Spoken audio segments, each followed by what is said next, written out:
Browerville, Minnesota. Browerville. Yep. Nice. That's where you were. So you spent most of your youngin' days. Most of my adolescence, yeah. So we're gonna be rolling in here. Gonna go talk to my brother. Town when I was living here, population 782. So it may have changed now. Is it 81 now? It might be since I left. So, since you left, yeah. My brother lives right on Main Street, which is Highway 71. My nephew's gonna be there, hopefully, with his newly born child and his other child. Hopefully with his wife. I kind of rub her the wrong way, if you know what I mean. Like, she can't handle my nonsense. Okay, so she's kind of a straight-laced kind of person? Oh yeah, they're both Catholic, like raging Catholics. Okay. And I consider myself Catholic, but right, it's just like, I don't know if Catholic means you're straight-laced, but maybe. I mean, you know, they're good people. My nephew, he's in the army. Went to his wedding, and there's a video of me dancing, and then it cuts to her, and she's just horrified due to my dance moves.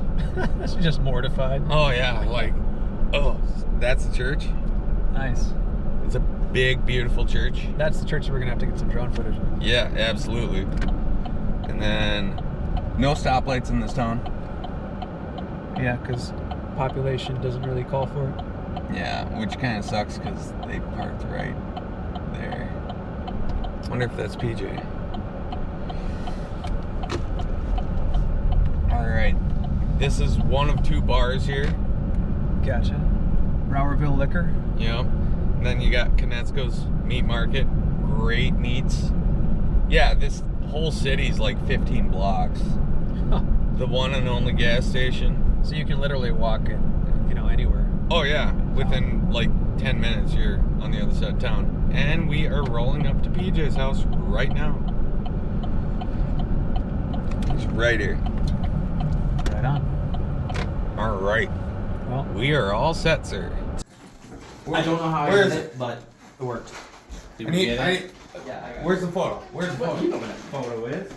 Down here next to the cat box. Oh, yeah. Look out, kitty. something for the cat to look at. Cat box? What disrespect! Look at that gem. Yeah. That inspires a cat to poop.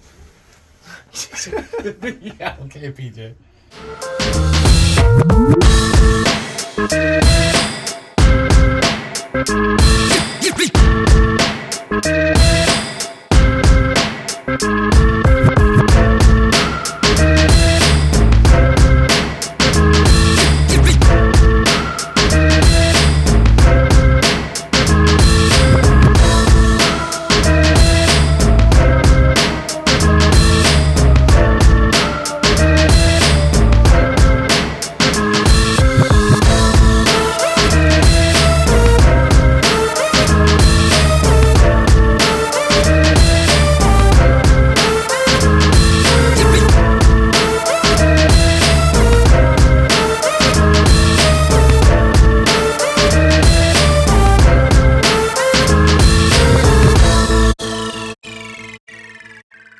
Is this really happening? Where am I right now? What's happening here? Yeah. Your brother James here, and today I got my brother and godfather, And Godfather. PJ Sutliff, Patrick John. Patrick John. Dr. Patrick John. technically. Oh, yeah, you do You have... forget that? Yeah, I forget you have a PhD. All right. So, first off, godfather, oldest brother, you're 16 years older than me. You're I born in am. 1969. So don't say it like that. Well, I mean, it's the truth. 1969, like 18 something or other. No, I'm not that old. But yeah, 54? 54. Yeah. Yep. See? I'm a good brother. Yeah, get used to that one. Yeah. So, tell us your titles, because you have multiple in the town of Browerville, Minnesota. Yeah, Browerville, Minnesota. I have a few titles. I'm the principal here at the school. I've been a principal for, I don't know, like 15 years, 17 years, something like that. I'm the fire chief. Rocking it. Of course. Fire chief. I've been on the fire department since '97. And that's a long time. Yeah. I've been on the fire. You know, my role's changed. You know, I used to be one of the young guys, go get it and do the entries and stuff. Now I take on the role now as the dad, I think, or that the fun uncle that has a drinking problem. That's my role now. Okay. With I can those relate to young that. guys. Yeah, you can. Mm-hmm. Oh, let's talk to James. Blah, blah, blah. Yeah. Yeah. Thanksgiving, James. So yeah, fire chief, and then I'm on the ambulance, which is a separate thing from fire department. So that's EMT, right? EMT. Yeah. I'm an EMT basic, assistant director with the ambulance service here in town.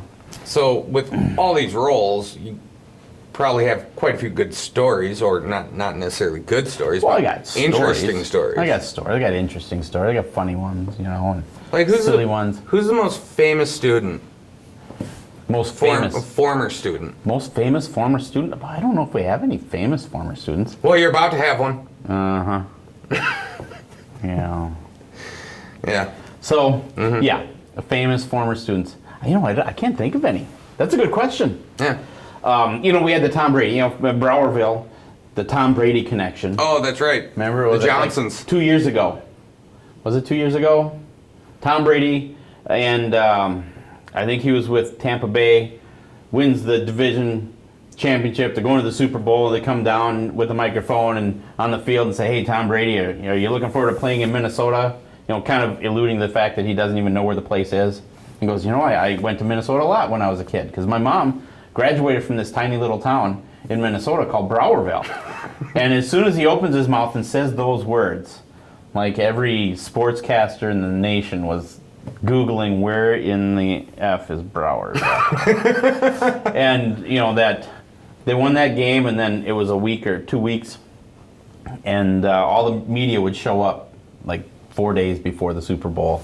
And they had a big press conference for one day, then they had nothing to do for 2 days. So those guys jumped on the interstate, drove northwest, and they found Browerville. And the first one to show up was from the LA Times. Really? Yeah. He came in and, you know, we had the yearbook, we opened it up, and it had Tom Brady's mom's picture. She was a homecoming queen.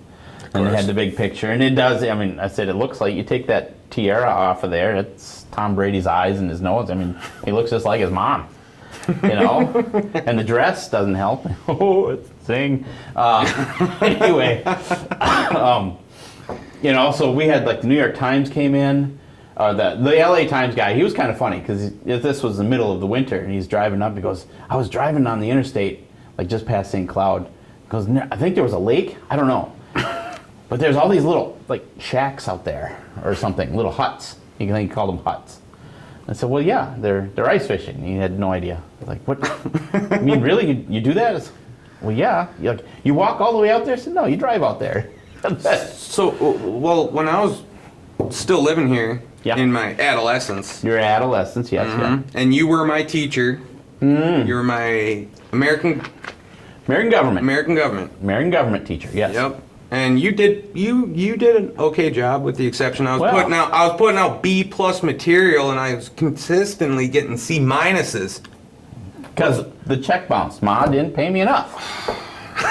That's okay. So just put into perspective, like how big is Browerville now? Because when I was here, it was 782 people according to the population sign.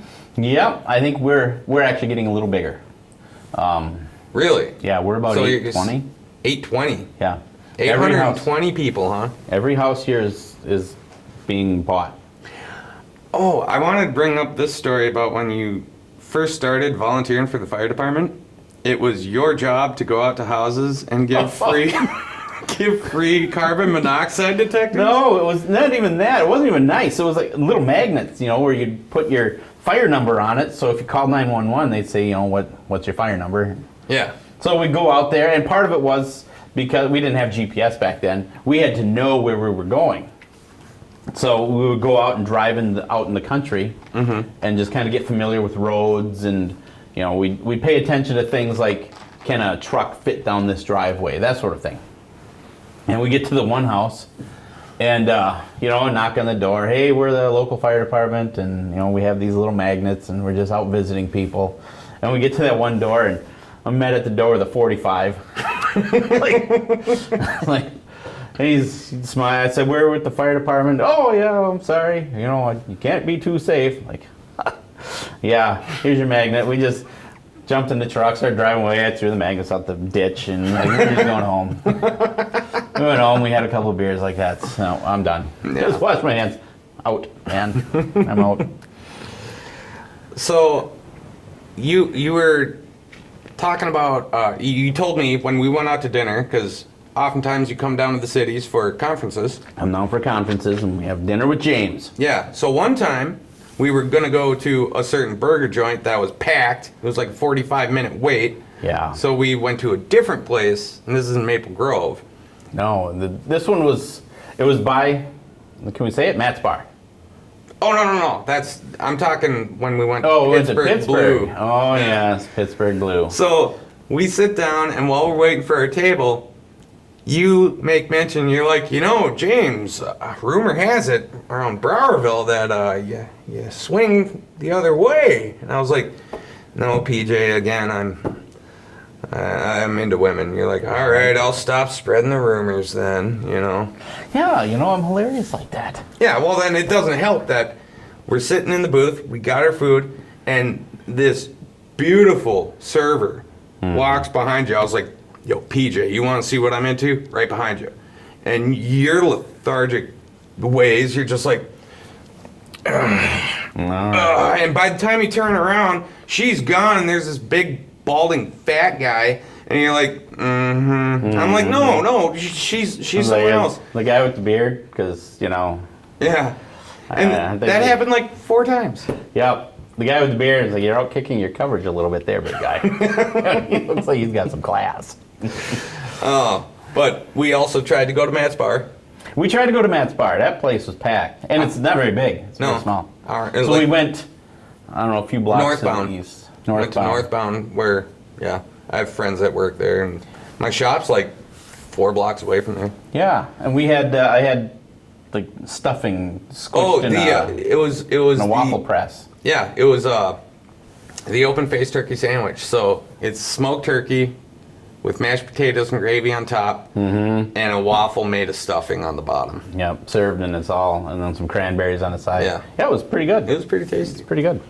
So I wanted to ask you, you've been on the fire department since '97. '97. So. And then you were pressured to be an EMT, and you just never wanted to do it? Or? Well, it's a small town. Here, Browerville's a small town, very remote.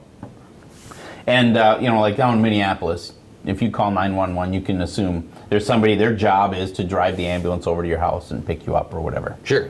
Or the fire department, they're full-time guys. You dial 911, say, yeah, my kitchen's on fire. The fire department comes rolling in hot because they're there. They live there. That's their job. In small towns, we don't have that.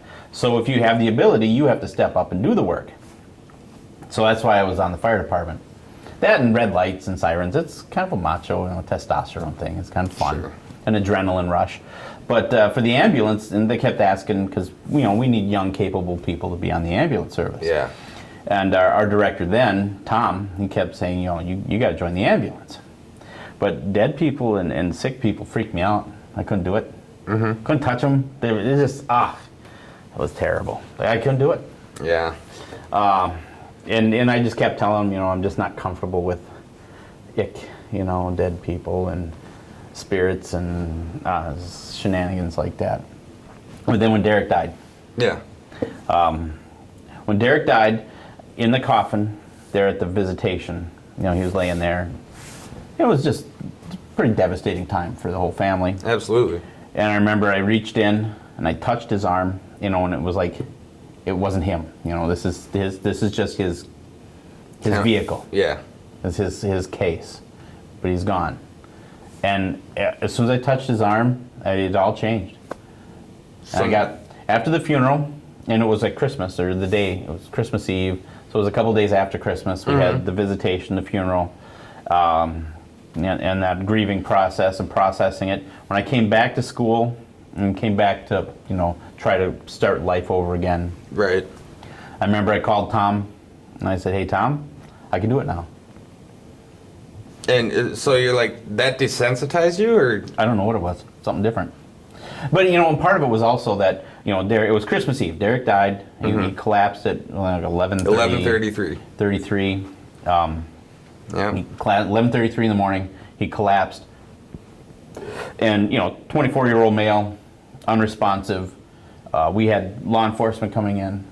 We had, off-duty police officers. We had off-duty. People came in from all over. And they tried to help our brother. Mm-hmm. I was there. And you were there. And as it turned out, it was unsuccessful. Mm-hmm. But, if other people can do that for me, I said I can do that for others. And I take every Christmas Eve. Do you really? Yeah. As kind of a... So ever since then, that's why I joined the ambulance service here. Okay. So you probably have some crazy stories from the ambulance and... Oh, yeah. It's crazy. Most of the time, it's, difficulty breathing, not feeling good. I mean, not, the pucker factor isn't quite there, Most of the calls around here are that way. And I would say, talking to other EMTs and other services, medical service now, nobody is genuinely, or I shouldn't say nobody. It's pretty rare that you have a genuinely surprising call where their heart just quit and they tipped over. Those are pretty rare. A lot of times if they have that, they know there's something wrong. Pre-existing. Pre-existing, they know they have this, they know they have that, so it's generally not a surprise. Do you remember, gosh, I forget what year it was. I was still living here.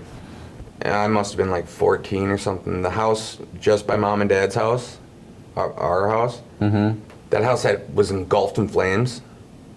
And there's 2 bodies found. Oh, yeah, not too far from there. Yeah. It was... Can you talk about that? Off 340th. Yeah, that was a long time ago. Yeah, that one was terrible. That was probably my first worst call. Yeah. I remember standing there. We get paged to a house fully engulfed. I remember because it was spring. It was in May. It was spring, and I just got my grill out, and I made the cheeseburger. Grilling the burgers, and it's like the first burgers of the year.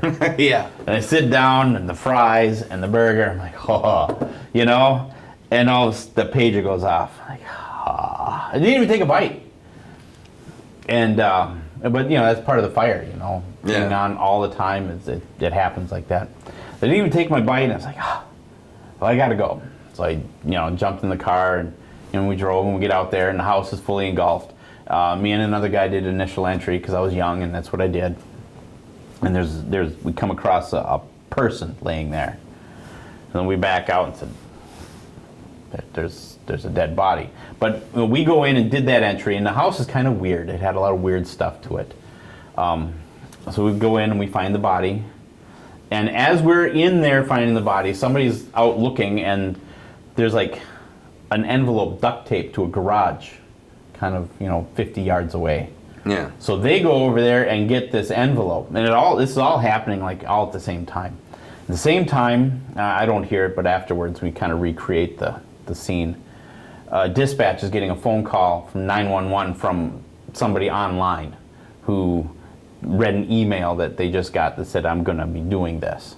So then they call Todd County Dispatch from California or somewhere and say, hey, this guy, can you go check on him? Because he said he's going to, kill his wife and himself. And dispatch gets that call. About the same time they find this note, they open it up, and it's a note, just, suicide note. And then we're in there finding him, and it's all happening right there. So that was probably my first time I said, this job stinks, and I don't want to do it anymore. But you stuck with it. I stuck with it, yeah. Like, do you have any hero moments that you can remember, like between moments? EMT and fire department? Yeah, I have 2 of the Heart Saver Life Saver awards up in my office. Oh, do you really? Yeah. Well, why didn't I know about that? I don't know. Well, it was we did. Melissa and I responded. She had chest pains, and all of a sudden she collapsed. Checked. Wait, Melissa did? Melissa was on the EMT. She was the EMT for a little while. Really? I didn't know that. Yeah, she was on. So her and I were on at the same time. 2 in the morning, we get called out, and we get there, and this woman's like severe chest pain, and she can't hardly breathe. Like, well, you know, we're gonna go. We're not gonna mess around here too long. Right. And then she said it's really getting bad, and then she just collapsed. Oof. So then started CPR, loaded her up. We called fire then, because once that happens, you know, picking up, carrying, and helping with CPR and stuff, we call fire to come assist. So we called fire, and they were running out. Continued, hit her with the defibrillator, and we brought her back. And she's alive and drives around in a little golf cart today. Really? Yep, that was my first Heart Saver award. Your first, yeah. My first. I only have a couple of Heart Saver awards, and there's been, you know, a 4-wheeler accident where, you know, she had a torn femoral artery, so we applied direct pressure and we airlifted her and she lived. That was probably a save. I probably, you know, when they talk about a save, a bona fide save, it probably got maybe 15, 20. Well, congratulations on a successful career, I would say. Yeah, I guess, you know, for every one you have that's a save, there's probably 10 that weren't, or 15 or 20, so. I mean, I've had to call 911, but it was mainly straight to police. Yeah. But it's different in Minneapolis. You're in Minneapolis. This is kind of the sticks and Todd cows County. and rocks and Yeah. yeah. So, what was it like teaching me? Teaching you, what a treasure that was. Yeah, teaching you. Like I said, I was giving grade A performances, and everyone's like, "Yeah, he's probably going easy on you and giving you good grades." And it's like, no, absolutely not. I wouldn't do that. You no. graded me harder, didn't you? I wouldn't do that either. No, you did. No, I did not. You All right, what? cry like that. You lie like a rug. No, I don't. You know, you got what you got. I mean, you weren't dedicated to your studies when you were an adolescent, were you?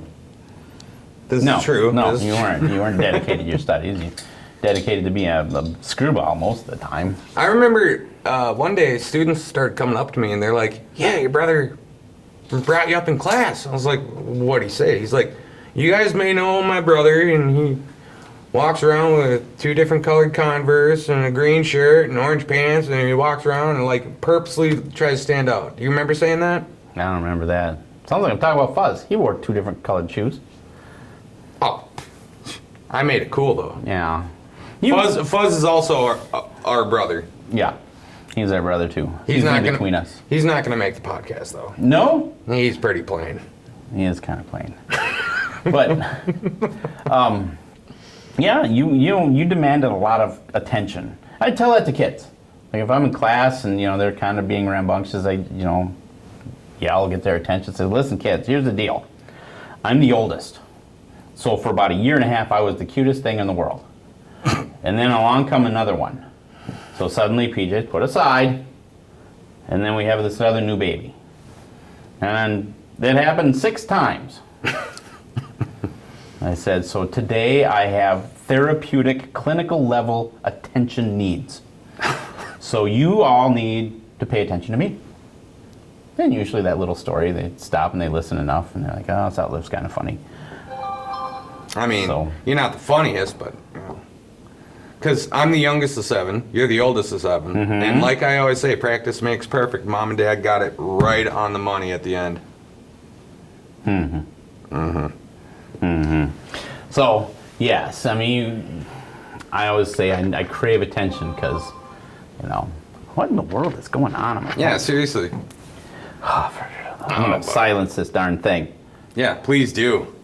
You're interrupting my time here. Oh, I'm sorry. So anyway, yeah, I'm 16 years older than you. So when you were born, an awful lot of people thought that you were mine. Oh, my Like I would take you to, you know, wrestling matches or whatever, and you're like 1 year old, and I'd bring you.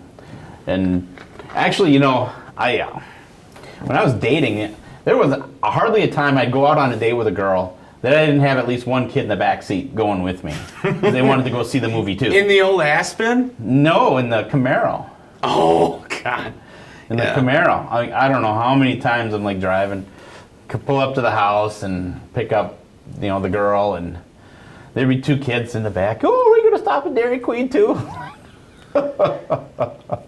On the topic of the Camaro, by the way, the mighty Camaro. what was the story between you and the guy that had the IROC that you would race that came to pick up Bernadette? Oh, yeah. I didn't have a Camaro then. Some clown picks up Bernadette. She's 16. He's 22. Yeah. Yeah, that went over well with Dad. That was a big fat no bueno. I'm not a violent guy, I'm a pacifist. I'm a pacifist, But, what was his name? Brett. I think it was Brett. Yeah. Penny loafers, no socks. Oh. No. Oh. Don't show up at our house, pick up my 16-year-old sister. Didn't he honk the horn too? Yeah, he come down the driveway and the mile-long driveway, yeah. in an IROC, and he honks the horn, and I remember Dad was like, not impressed. So by the time he gets past the front of the house and goes toward the back, we got the 22 just lined up right on his gas tank. I'm like, I'm gonna light this guy up. Like, what does this clown think he's doing? 16. Yeah. I thought you two would race when you had the Camaro. Because he was like your age, wasn't Yeah, he was kind of close to my he? age. Yeah. I thought you guys raced. No, I wasn't gonna waste my time with that clown. And by 10 o'clock, she was back home. I think that was made very clear. And we didn't see that clown again. We didn't kill him, by the way. Now, didn't you hit a skunk with that Camaro? No, I did not hit a skunk. I thought you hit a skunk and you complained. No, I did not hit a skunk. So we're driving to the girl's house, a girlfriend's house, in the Camaro. And the headlights don't shine very bright. And I got, of course, 3 kids in the back seat, too, because that's how I dated back in high school. I got you clowns. Worst wingman ever. You were like 7 years old. Okay, picking your nose. And Pulling a tooth out during church. Nonsense like that. So they would go in and coming up to the house, up to her house to drop her off. And we see eyes down by the road. And she's like, that could be my cat. Like, jam on the binders. Come to a screeching halt. Just as we're coming up, the front end of that Camaro's just hovering over, and it's not a cat, it's a skunk. And the engine comes right over the skunk. I'm like, oh. So I throw in reverse and back up. I don't want to kill it. I back up, and this thing is just spraying the whole time. It gets sprayed up underneath the engine, gets into the ductwork, into the vent system, and spraying inside. Stunk to high heaven. We drop her off, and she's got to get everything dry. Her leather jacket's got to get dry clean. I drive home, and mom's waiting because of bringing all you dang heads home. And she's like, what stinks? Me. I had to tell her, well, I didn't hit the skunk. We stopped. It never hit it. We just backed up, and it sprayed us the whole time, and it waddled off into the ditch. That was not cool. You said that, not to jump back on the Camaro, but didn't it have like a different rear end where it was like quicker? Yeah, it had the high-speed rear end like a Rally Sport. It had a 350 that was balanced back then. Tuned up. Yeah. It wasn't bored out, anything like that. It was pretty much stock, but it was balanced out. It was well established. And with authentic rust accents, right? Authentic rust accents, and of course those old 75 Camaros, that back end just hangs low because the springs get busted. It was awesome. Oh, man. So, I wanted to bring up, what it was like growing up, because my parents growing up were different than your parents growing up, even though they're the same people. Right. Well, it's very 16 years gap. By the time mom and dad were, when I was born, mom and dad were like 19 and 18 years old. Right. And when I went to school, the school I grew up in was like the size of Browerville, even smaller. And Dad went to that school. So when I started kindergarten in 1974, yes. Insert joke about how old you are. No. Whatever. I'm not saying that. I started kindergarten in 1974. The 8th graders were in school as first graders when Dad went there. Oh. So wow. There was a bunch of kids from 8, 9, 10, 11, 12. They were in elementary school when Dad graduated. And then they were moving into high school when I started. Oh, wow. So it's kind of different. I had some of the same teachers that he had. That's a different generation. And I walked through the halls that he walked through in the same school and all that. So that was a little different. So, yeah, I forget what the question was. Like, what was it like having mom and dad? Like, at one point you were an only child. Yeah, for a year and a half. I don't quite remember all that. You're right, but mom and dad seemed to be a little more disciplined with you. Yeah, I mean, by the time I was 8, you had your first kid, so they were grandparents. Yeah. So it was a little different, a lot more laxed. Yeah. On our end, and I recognize that. You know, they were pretty involved with when I was a kid. They were pretty involved, and young, sure. And yeah, you know, Dad. Well, of course, Dad wasn't terribly healthy. He had his first stroke event about, I think he was 40. 90s. Yeah, it was 90s. No, it might have been late 80s. Really? Late 80s, early 90s. Okay. Yeah, he had his first episode. And that's TIAs, right? Yeah, transient ischemic attacks. They're like a stroke, but not a stroke. It's not hemorrhagic. It's not occlusive, but it knocks them out. Just real quick, hey Glenn, you want to give us a heads up when time's running out? Yep, I'm keeping an eye on it. All right, excellent. What else are we going to talk about?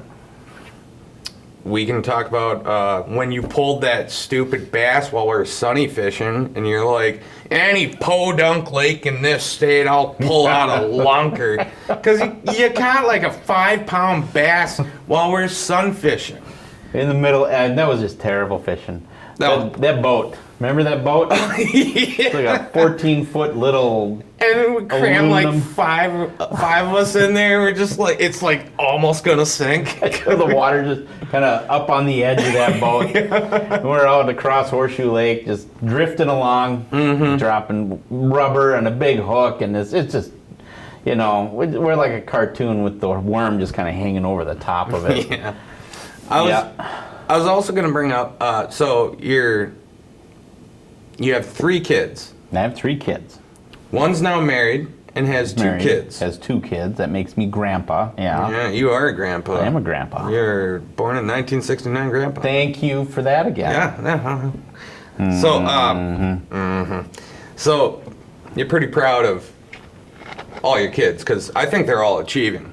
I think they're doing wonderful, because I talk to them regularly. You talk to them all the time. Yeah. Is that a problem? No, it's not a problem. I'm just good influence on them. Yeah, that's right. The fun uncle. I drink too much sometimes.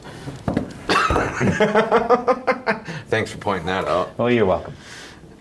So we won't talk about your oldest job. Yeah. Oh, we can say he's in the military. He's in the military. He's in the military, yeah. I just don't want to put too much out there. No. And then your daughter's actually working on the logo of your brother James. Your brother James. Yes, she is working on the logo. She works graphic arts design, something or other, for a company in not Minneapolis, but in the cities. And then your youngest is in math at a university in southern Minnesota. He's going to grad school for mathematics in Mankato. And he's early, like 21, right? 22. I think he's 22. Yeah, okay. But still, that's pretty impressive. Yeah. I mean, that kid's genius. He's smart. I think he said his fastest Rubik's Cube is 12 seconds. Yes, the girl repellent, yes. No. We'd show up at a hotel, then he'd pull this stupid cube out of his pocket, and he starts working. I'm like, he was like 16. The girl repellent. It's like they got the girl repellent here. And then, you know, it was I forget where we were. We were going into a hotel. I think it was in Northfield. And Christian pulls this stupid thing out. We're walking in the lobby to check in.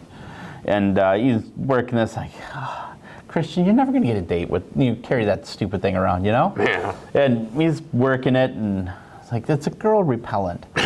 And I said it, and then there were like 2 girls in the lobby, and they watched him like, and he solved it.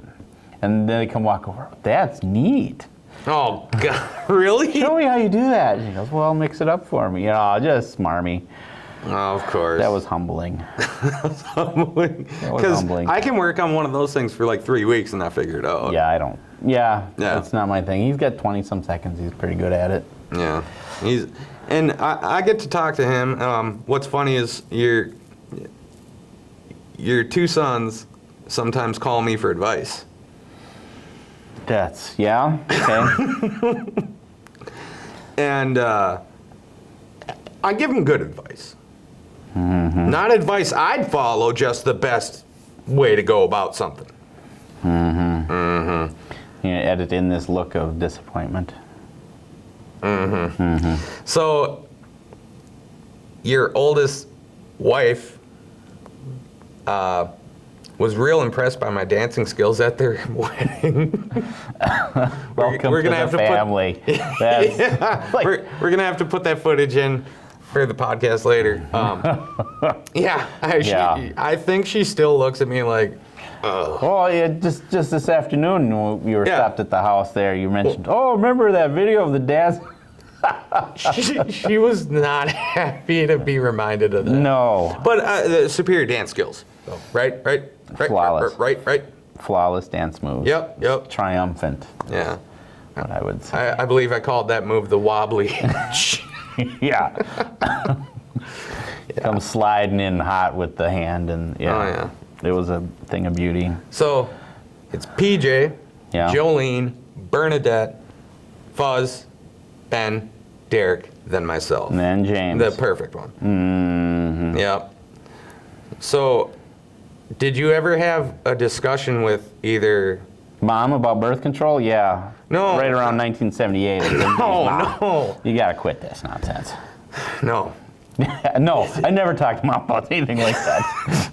No, did you ever talk to Scott or Greg? Give them the my sister talk. Oh, Greg, yeah, all the time. Yeah, because weren't you guys friends in high school I had or very college? clear rules. You don't be messing with my sister. I thought I made it abundantly clear. Yeah, apparently not, because now they have 4 kids. And a goat farm. And a goat farm, yeah. Yeah. Oh, what was that stupid joke yesterday? Yesterday? What's wrong with, or some people like to fill their animals with helium. Oh. Whatever floats your Whatever goat. floats your goat. Yeah, that was brutal. I thought my light one was pretty good though. Heard it. Well. You also have a 365-day calendar of dad jokes. Yeah. Jolene gave that to me for Christmas. Yeah. And so I put it on my desk, and I'd come out, and the 2 ladies who work in the office up here at the school, I'd come out every day and just rattle off one of those. You know, it took like 3 or 4 days for them to, like, where are you getting these? My sister gave me this calendar. Who's your sister? We need to thank her. We need to thank her. We need to thank her for this. With a couple of clubs. Speaking of Christmas, a couple of Christmases ago, you got like one of the best gifts you could ever get.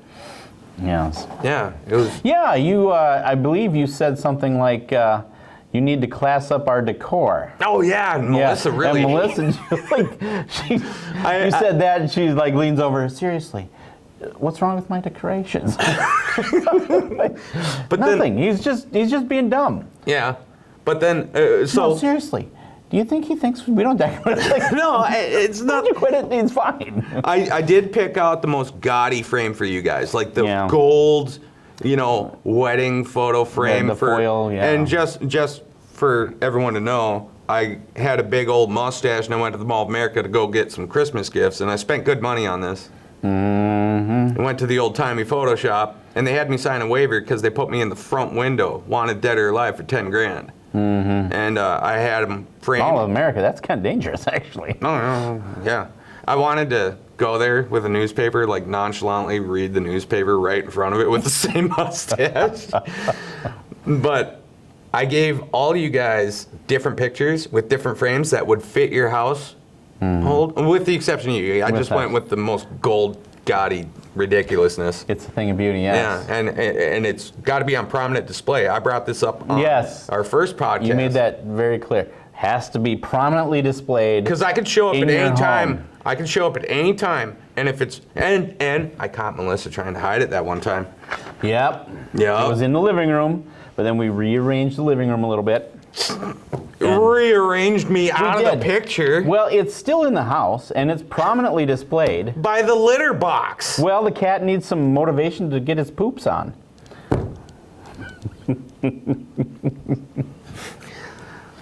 So anyways, I'm really happy that you still have it. We still have it. It's still displayed. In that frame. And Melissa hasn't thrown it away. Like I said, I think the siblings like it, but the in-laws are just like, Where's it in Fuzz's house? Where did April stick that? Oh, God. I think it's on the back of the toilet in the basement. Yeah, well, April pees standing, so she can see it all the time. She does. She's got the Wizinator. But that's for deer hunting, she claims. Yeah, she claims. She claims. I think she uses it regularly. Yeah. April's a real class act, by the way. Yeah. She's a debutante, as I like to say. Yeah, there's, you know what, if you can have a podcast with Fuzz and April. Oh. Then they'd start fighting and arguing. That'd be good times. It would be hilarious.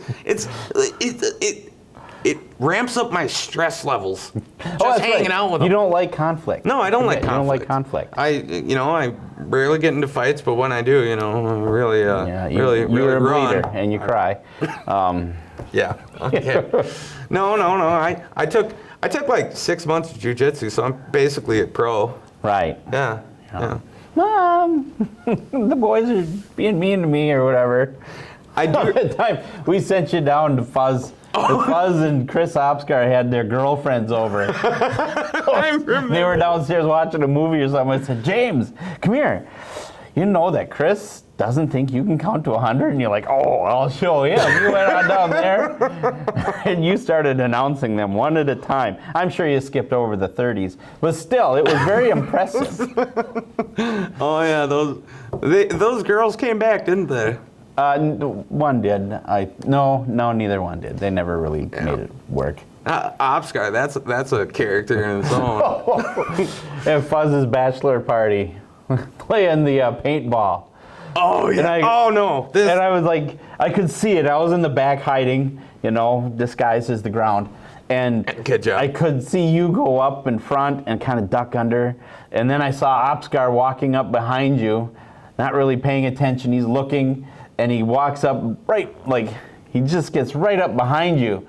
And he turns and he looks and gets spooked and he just starts drilling you from 3 feet away. Dude, his first shot hit me right in the tailbone. And I just jumped up. I'm like, damn you, Chachi! I heard Chachi. I was just, dude, that hurt. That was right on the tip. Yeah, that one was pretty good. One of my favorite Opskar stories is when him and Fuzz went to the Gentleman's Club. What? Yeah, up in Moorhead. They go to Bucks. That's where Opskar liked to go. Beautiful. Yeah, nice right? name. So apparently in Sniffers Row, what's front. Sniffers, classy. Yeah. Mm-hmm. And Fuzz, they're broke college kids.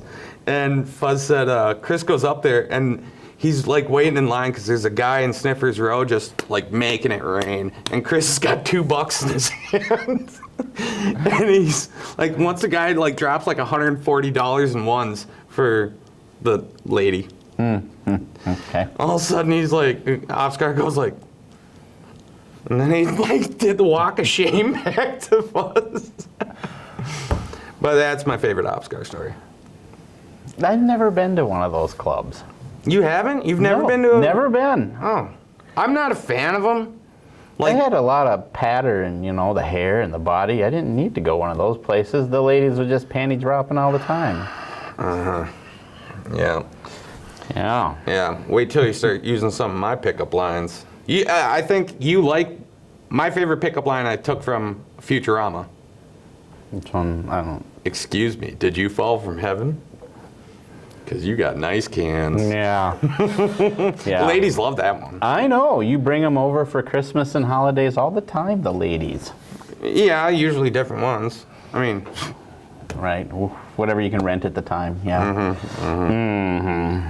Because you're a treat. How do they describe you? You're the treat, when they put in the paper bag and light on fire and ring the doorbell. Yeah, of course.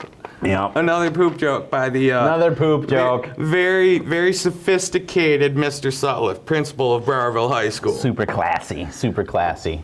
It's always been fun. having older siblings, and it's always been weird to have like a family that gets along so well. We do, that is a nice thing. I see other families, and it's... Yeah, in elementary school, I hated going to sleepovers because, I had a few friends that, stepdad would be hitting their mom, and I'm just like, this is not what I'm used to. No, Dad never raised his hand to Mom. Oh, and if I ever raised my hand to a woman, that hand is coming from the clouds to smack me up a bit. The good Lord to give him a free pass for about 2 minutes, and he'd whoop you up good. Oh yeah. Yeah. And that was a different type of character. I mean, Vietnam vet. Yep. Quiet. But when he said he was a one-liner, he had some of the best one-liners. Like when Uncle Ray showed up in the van, and it's a utility van. There's like nothing in the back. The classic windowless van. How come we didn't riff on that windowless van for about an hour and a half? Good point. The windowless van from Tacoma, Washington. Well, we had a 5-bedroom house. Right. And he drove from Tacoma, Washington in this van that's just a utility van. It's just metal in the back. Yep. And all of a sudden, you and Fuzz are sitting at the TV, and he's like, all right, guys, well, I'm going to bed. And he walks outside. And how does it go? He goes outside, and, and I thought, well, he's going to smoke or whatever, go outside. And he never comes back. I'm like, Fuzz, where'd Ray go? So, he went outside, so we go over there and we stand by the door. We're looking out the window, like, where is he? And we're out in the country back, fencing there. Like, where did he go? And then Dad comes down the stairs, and he's looking out the window with us, too, and it said, where'd Ray go? Dad's just like, dummy thinks he bought himself a camper. He walks away. It's like he's sleeping in that thing? Yeah. Ah. It wouldn't have been very comfortable, I'd imagine. Didn't he also, like, pull a piece out when you guys are going to town? Oh, that was a different trip. He shows up in this, like, K car, a Chrysler. It's got a wood panel, just a crappy little... Like a dumpy little car. Citation or something? Yeah, just a dumpy little car. And, he's leaving, and he's got the bucket seat and the weave, upholstery on there. And I forget what he starts it up, and he's messing with something, and he lifts up like a shirt or something on his thing, and he pulls out a .38. He's like, you never know, and he puts it back. I looked at Dad, I was like, who wants to steal anything from this guy? Just a crap. There is absolutely nothing. They would kill somebody not to have his life. Oh, that's absolutely my defense with all the vehicles I've ever owned. Because I've owned some real gems. Real gems. That Festiva. That Festiva. Oh. Yeah. And what's funny is before that, I had the 1979 Delta 88 Royale, nicknamed the Reverend. The Reverend. Mm-hmm. Pea green inside and out. That thing was like a pimp's dream, right? Pea green. I remember I painted the back seat of your Festiva pea yellow. Yeah, you sure did. And Derek, so Christian was a baby at the time. It wasn't Christian. Whose was it? Because, dude, you had like 15 Pampers in there. It wasn't Christian. It was like Noah. Okay, well, regardless. Anyway, yeah. Yeah, because, in Browerville, you don't lock your car doors. No. So my Festiva, my super sweet Festiva, which did really well with the ladies, by the way. Yeah, okay. So it was Derek, Eric, and myself. Mm-hmm. And we're going to go cruising somewhere, Horseshoe Lake. So Derek has to get in the back seat, and he's like, what? Why is my butt all wet? And all of a sudden he gets out and he sees the Pampers. This is like 10:30 at night. And he just screams, damn you, PJ, because he knew it was you. To be fair, I warned you. You guys kept walking around farting on people. I said, hey, knock it out. I'm going to get you back. No. And you kept farting on people. I was like, that's an accusation that I'd like to protest. You can protest all you want. I wasn't farting on people. You were farting on people. Yeah, I mean, you're doing it on purpose, just being a pill about it.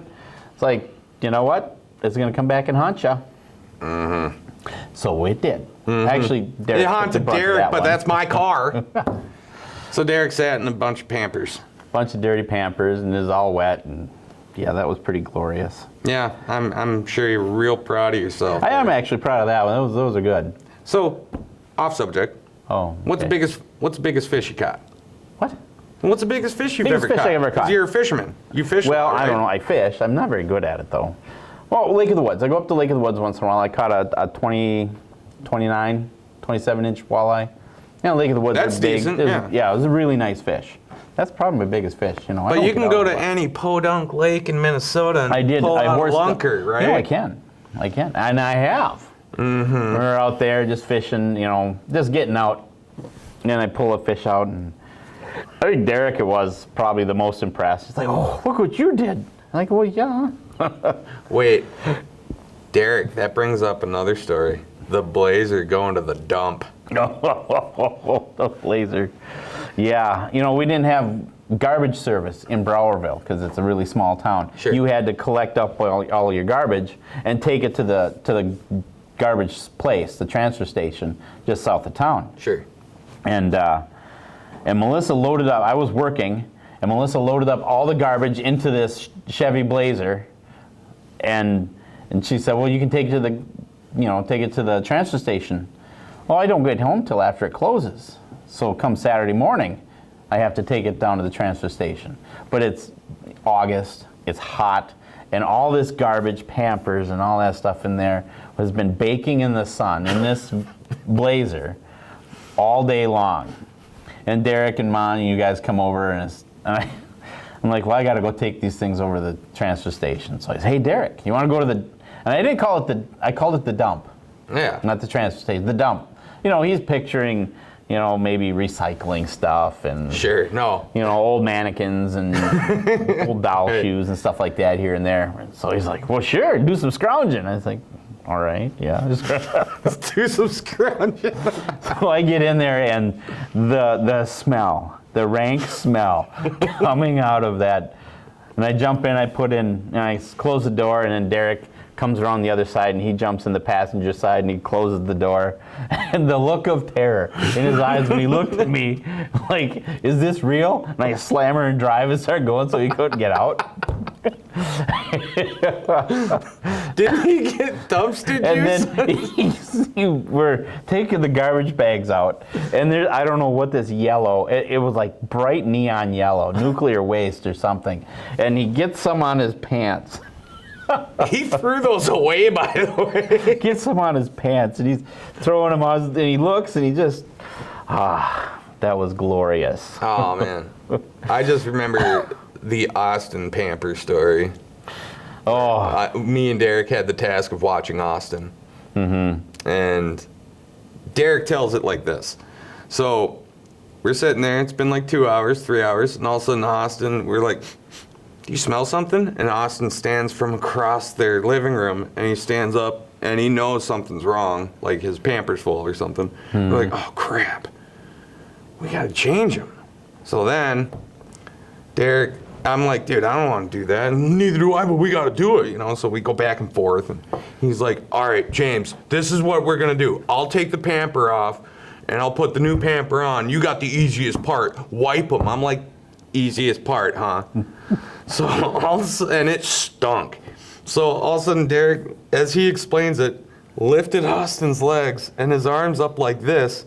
He's like, all right, James, get in there. And he says, he just sees a quivering hand with the wipe and like, and just started gagging. And yeah, he ended up having to finish the job because I went and threw up in the sink. But the quivering hand part, that was... Yeah, long story short, I had to throw up, so. Yeah. That's Austin Shingledecker, who poops his pants. He's gonna love that. Yeah, he's got enough nerdism in him, you know. Mm-hmm. Yep. All right. How are we doing on time? We got about 10 minutes left if you guys want to keep chatting, otherwise we can... Yeah. Do you have any other questions? Well, I got tons. I mean, reminiscing is fun, but so what do you plan on doing in the next, where do you see yourself in like 10 years? Like, when do you plan on retiring? Oh, I don't know when I'm retiring. Because you're like 15 years away from retirement age, right? 54. 64. 15. No, I'm probably 9 years away. Would you retire though? And, yeah, you know, I could retire. What would you do? Probably teach. teach at a college. I was going to say, have you ever university. thought about going to university? Yeah, I thought about it. Right now, nobody's going into education. I mean, That's a good point. I mean, it's kind of like law enforcement. Everybody's like, you know what, I can do just about anything else. Because it's a difficult, environment to be in. right. So, if colleges start having more people coming into them to become teachers, then yeah, I can see myself working in the university. Okay. So next time you come down to Minneapolis, is that in January? Yep, January I come down to Minneapolis and I attend the conference, and then it's like a Wednesday, Thursday, Friday. Wednesday night is the conference goes late into the night, and then Sure. Thursday we're done about 5 o'clock, 6 o'clock, and then that's usually when we get together. We went to some cow. The Red Cow. The Red Cow. That was all right. We went to the North something or other. Northbound. Northbound. Went to Pittsburgh Blue. Pittsburgh Blue. I saw your Man of Your Dreams. Yeah, and then- no. You did end up seeing that girl later, though, when we were leaving. And she was beautiful. Honestly, all the guys you were pointing at looked kind of like the same. They all had the beard, kind of. You didn't turn around fast enough, PJ. You're just like, oh, yeah. And by the time you turn around, she's long gone. Yeah. So Well, it's your fault. it's my fault. It's Yeah. amazing. Then you saw her. She looks at you and gone. Last place we went to was the Blue Door, the burger The joint. Blue Door, yes. Yeah, that was decent. Over in Longfellow. So I got this new place that we're gonna go to next time. Oh boy. It's real prestigious spots called White Castle. It's gonna be. I do awesome. like a slider. Yeah, when I took Dad to my hockey game, or to the hockey game on my 21st birthday, I was Yeah. like, Dad, I'll take you anywhere. Talking Manny's Steakhouse, anywhere you want to go. And he discovered the internet at this point. So when I pick him up, he's like, here's where I want to go. And he's got 15 printouts of all the White Castles in Minneapolis, or the Twin Cities. I was like, oh, okay, we'll just go to White Castle. And, he's kind of riddled with cancer at this point, and I'm like expecting him to kind of eat or whatever. But he's so excited. No teeth, has his fake hockey helmet. He had a beanie baby of a decapitated duck, made to look like a decapitated duck because we were playing in Anaheim. And he just fit the part of a hardcore Minnesota Wild fan. And we go to White Castle, and I'm like, I'm feeling peckish, So I was like, I'll take 3 jalapeno sliders, 3 regulars, 2 fries, and a Coke. I'm thinking that's pretty good. Dad gets up there, and he's like, I want 12 original sliders, extra onions, and 3 fries. I was like, geez, you gonna be able to finish that? By the time I'm finishing my second fries, he's already done and ready to go to the game. Which, by the way, great game. Derek Bugard had his best fight that game. And we won in overtime. What year is that? 2006. 2006. October 27, 2006. Might as well your birthday. My 21st birthday. Yeah. 21st birthday. October 27th is probably the best day to be born on, I'm pretty sure. I remember you were due on October 25th. Yeah, you mentioned that. And the big plan, the plan was, because Dad worked kind of far away.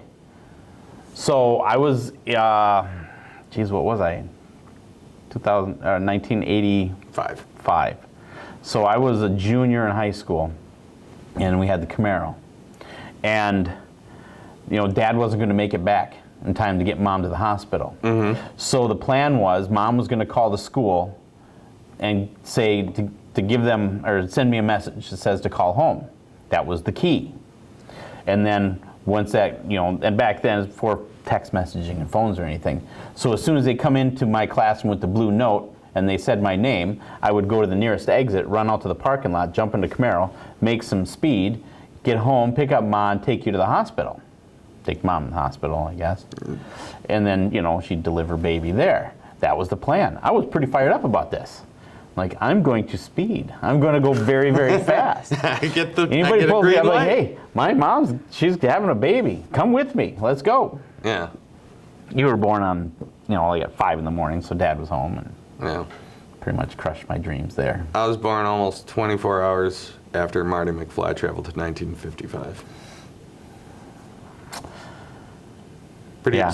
pretty obscure reference. Pretty obscure reference. Now, I think we're running out of time here, but I just wanted to ask one more question. Okay. Didn't you chop a finger off? Well, pretty close. Now, how'd that happen again? Chainsaw. I was limbing up a little, it was like a limb about the size of a pencil. Sure. Hit it, and it went up and wrapped around, and it snapped my finger.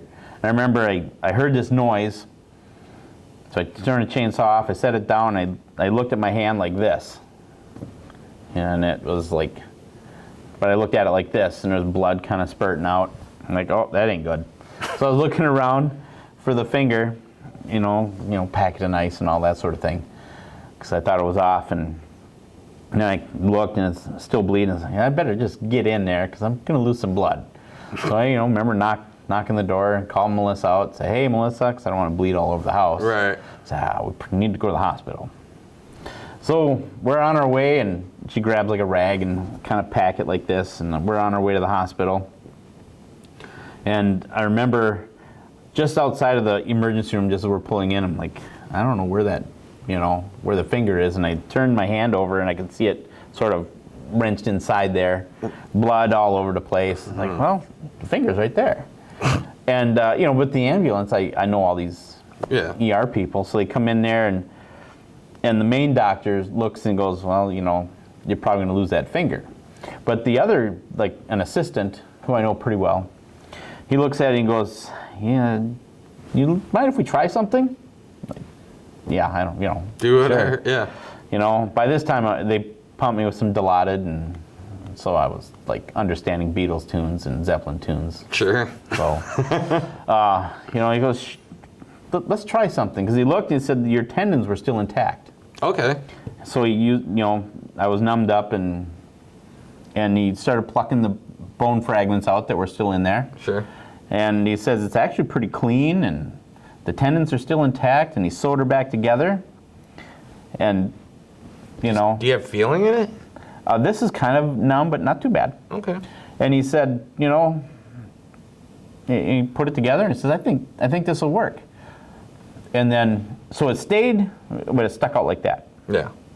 And then I did a follow-up appointment. They took out the stitches, and he goes, and he did an X-ray, and he goes, he said the bones didn't fuse together.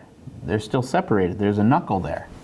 So what does that mean? He goes, well, go to physical therapy, and they'll, bend it and work it over a little bit. So I said, all right, let's try that.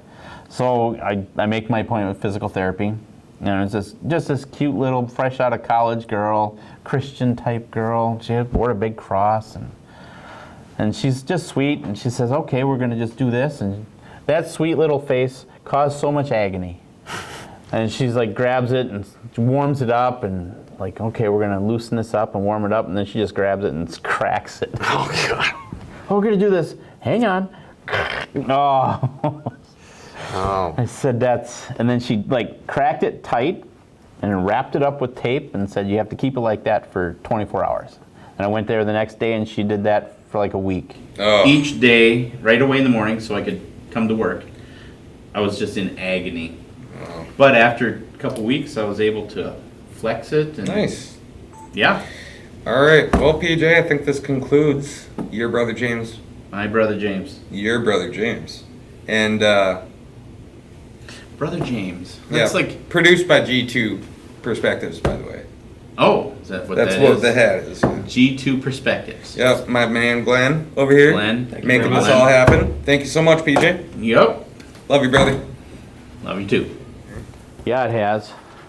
So why don't you walk us through here? Walk you through. All right. Well, this used to be a storage room for that classroom, which is now a conference room. Sure. And then this was the conference room. Now this is our business office. Ladies' bathroom. Yeah. Men's room. Don't need to worry about that. This is the superintendent's. That was Mr. Werder's room. This was the old business office. This was Mr. Schaefer's office. You The principal. familiar with that? I've been there many times. Oh. Oh, boy. This is the athletic directors. It was probably Mr. Graham when you got here. Oh, yeah, sure. Mr. Graham. I got to see Mr. Petermeyer walk in. Yeah. Yeah. He's always up here. All right. And then the door. Don't let it hit you on the way out. Thank you. All right. Nice.